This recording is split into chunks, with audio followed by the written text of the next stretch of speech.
So hello, everybody, again. Thank you so much for taking time to attend this volunteer overview for the Financial Fitness in Action that we're going to be doing next week at Wickenburg High School. My name is Kathy Pondy, and I'm the Director of Student Programs at the Arizona Council on Economic Education.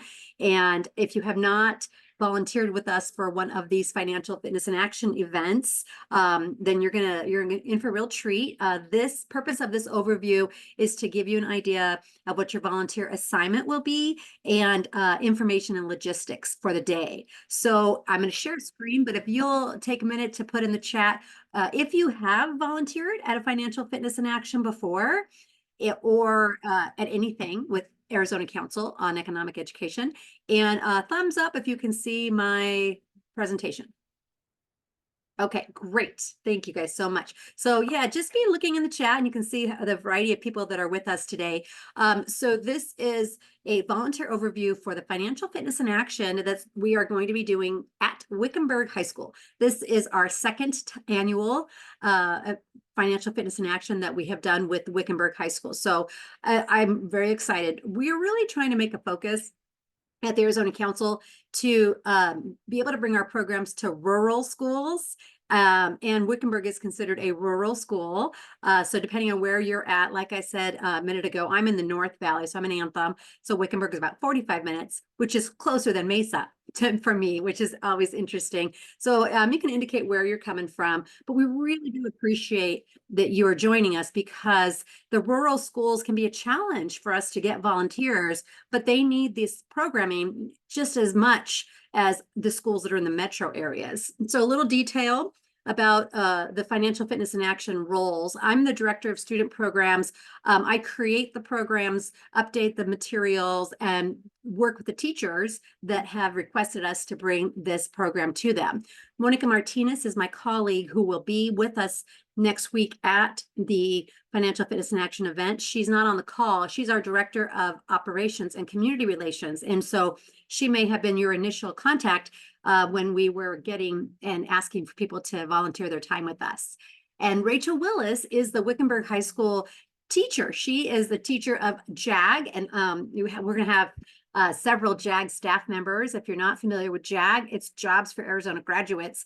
And you can have an opportunity to talk to those staff members and Rachel to find out more about this fantastic program. So Rachel is a teacher at Wickenburg High School, but she's the JAG coordinator on that campus. And so we are going to be doing this program with all of their seniors. So Wickenburg is a smaller student body, but all of their seniors are going to be required to attend this important financial simulation next week. And if you just joined us, I asked the volunteers to put in the chat kind of where you're located. Thank you, Stephanie. I love it. She's in Wickenburg. Heidi, is Whitman near Wickenburg? That's in that general area. I'm not sure. And if you have participated in one of these, I think you've participated in FFA with us before.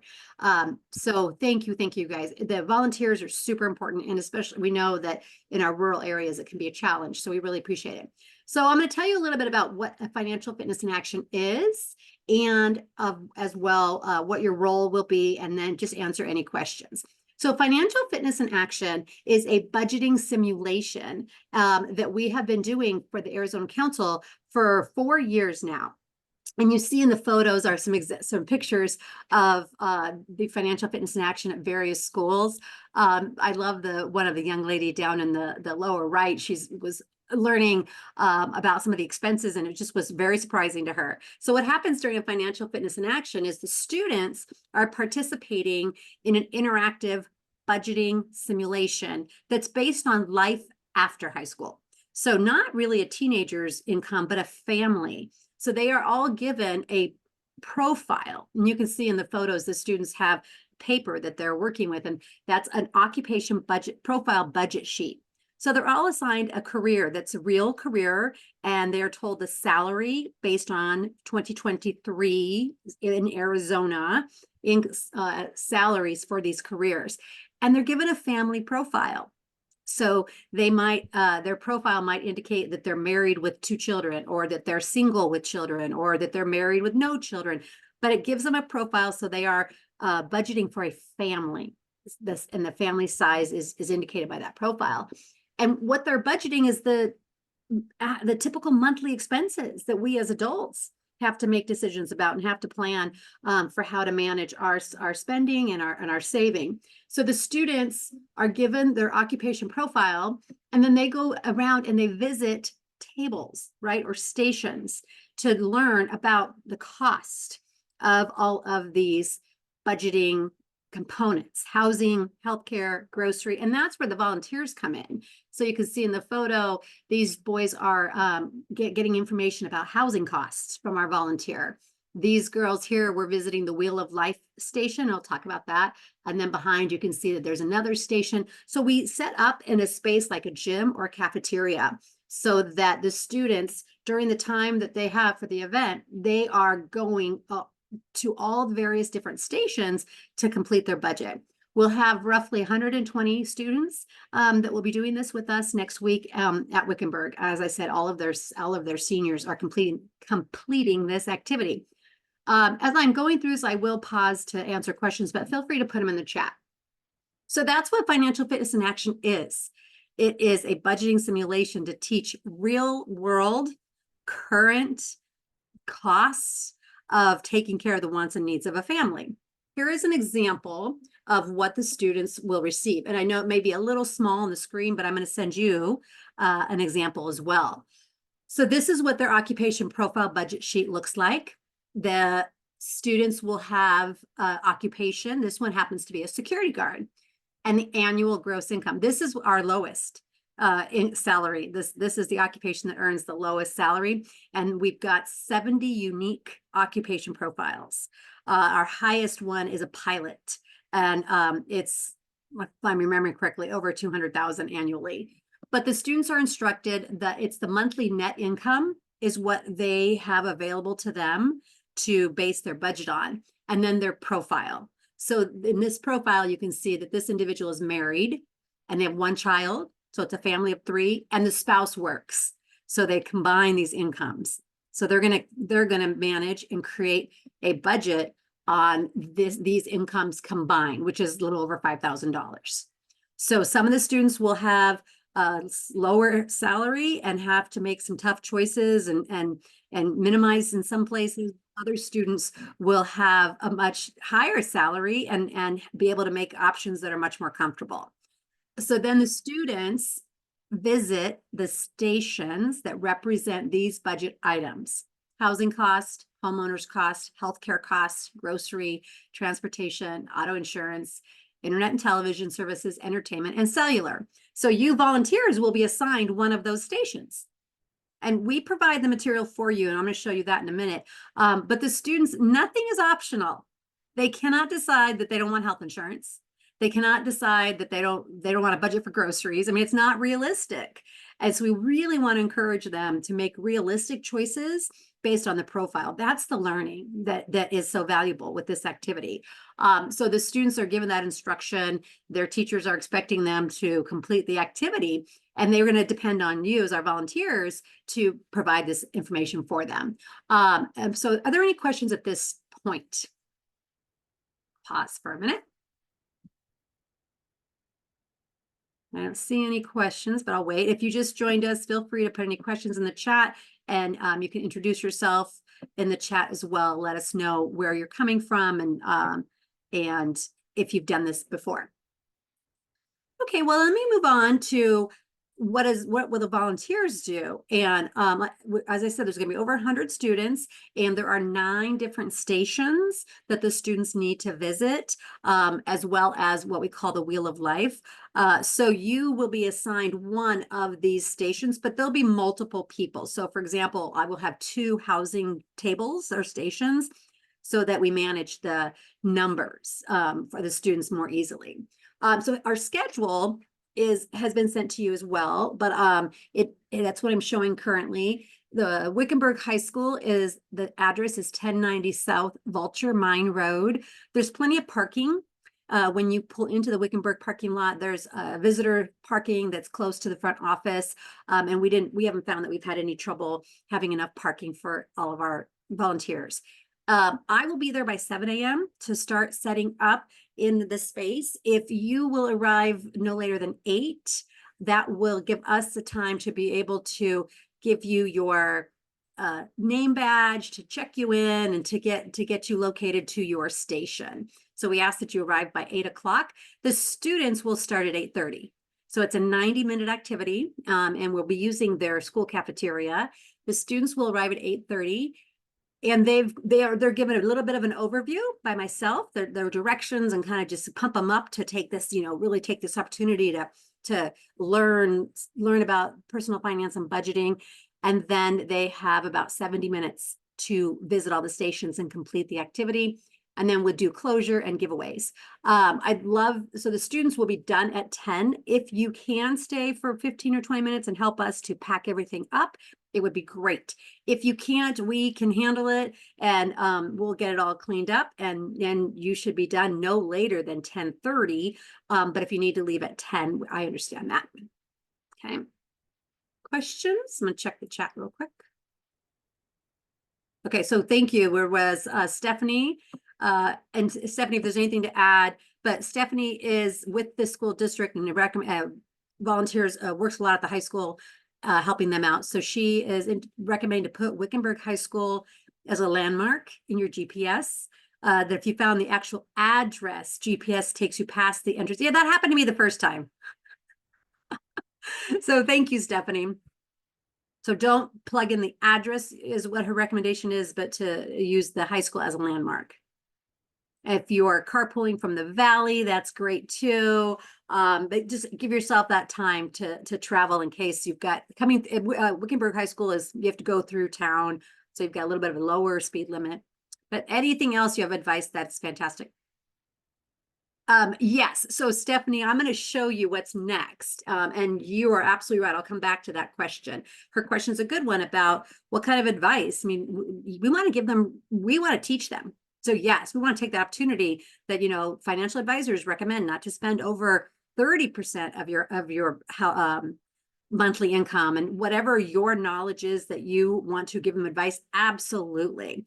And that's one of the beautiful things of this particular activity is that's where the learning is. So the volunteer role is you will be assigned one of the budget items, such as housing or healthcare. ACEE I'm going to send you your assignment today. You'll have materials, the budget cost information. I will send it to you. There's also copies at the tables. You don't need to print anything printed out, but each of the budget items has 3 cost options. And so you're going to advise the students of that. They do not have the cost information. They have their occupation budget sheet. They're going to make a decision about how much to budget for each of those areas based on what you tell them. They don't know this cost information.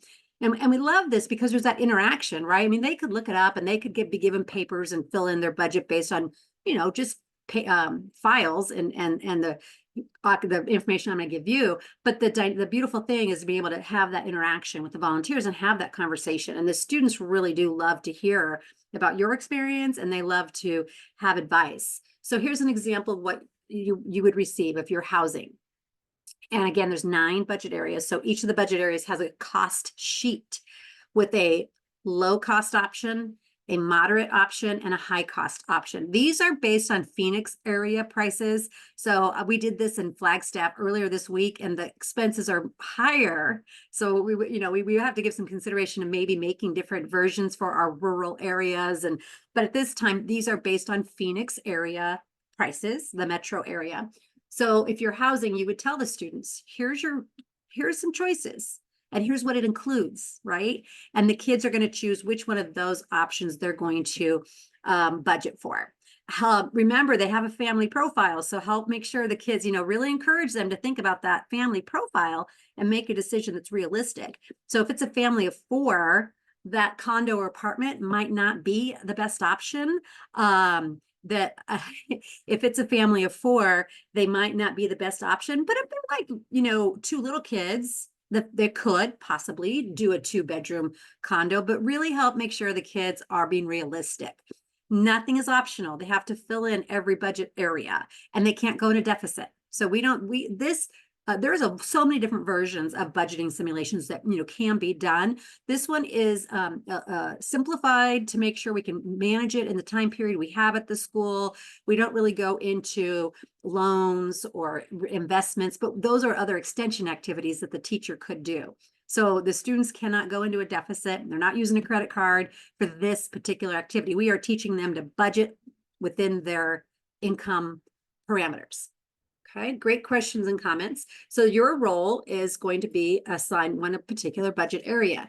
So a couple more things about the budget. The role is that we want to use the materials that we provide. So we don't want to use other cost options because we want to kind of keep it consistent across all the students' choices.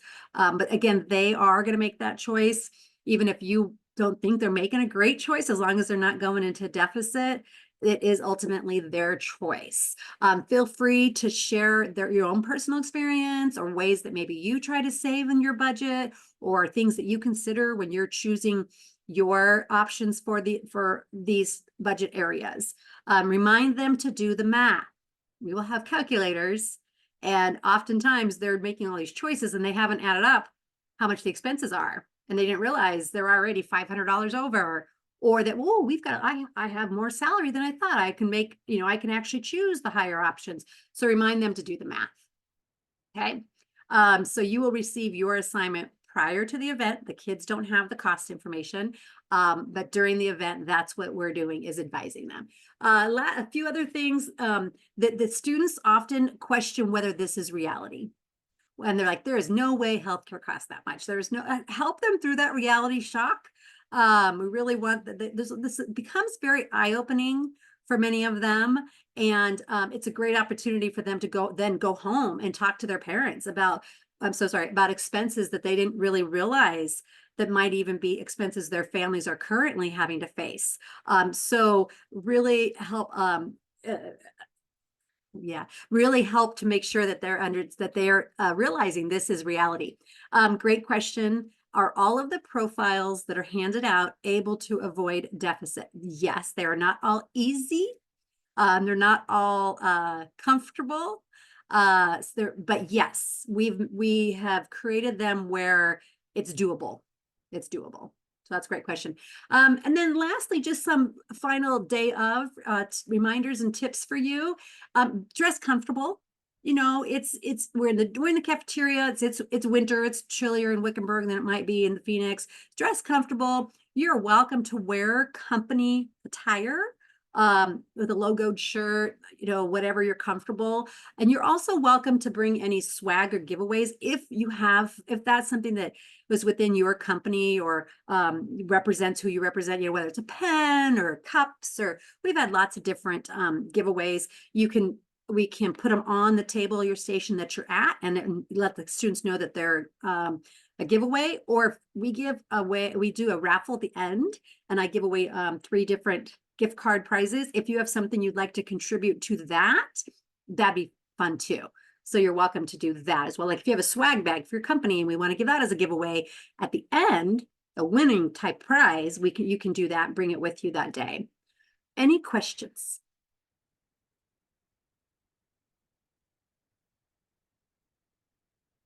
Maybe Stephanie can help answer this question. I don't know what time drop off is. Sometimes I don't think we're going to be having to face interference with drop off. We try to avoid volunteer time being at the same time as school start or student drop off. But if you'll check into the front office, they will then take you to the cafeteria, and ACEE will have a name tag for you. If you have an organization name tag and you want to wear that is great as well. But we'd like the kids to know the volunteers' names. Oh, that's awesome.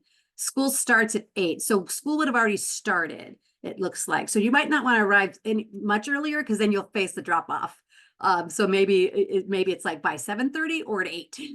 But again, it's not a super big, the student body is not large, but those are just some tips. Perfect. That'd be cool. Okay, so that's the overview of the event, some tips for you and your interaction with the students, and information about what you'll be doing. When I send you your volunteer assignment, we recommend you go, look over it so that you're familiar with what it is you're going to be advising the students about. If you have any questions, feel free to email me. My cell phone number is in my signature line. You're welcome to call me or text me as well. And introduce yourself to students when they come to your station. Dress comfortably and warm and have fun. Have fun. If there's a particular, okay, awesome. Thanks, Stephanie. If there's a particular budget area that you would like to be assigned to, if you can let me know that today, then I'll do that. Otherwise, it's kind of random. There's housing, healthcare, grocery, entertainment, cell phone, internet, transportation, and insurance. So if there's a particular one that you'd like. And that I'm going to stop recording that. And that is the overview of the event. And I will hang out in case you have any questions.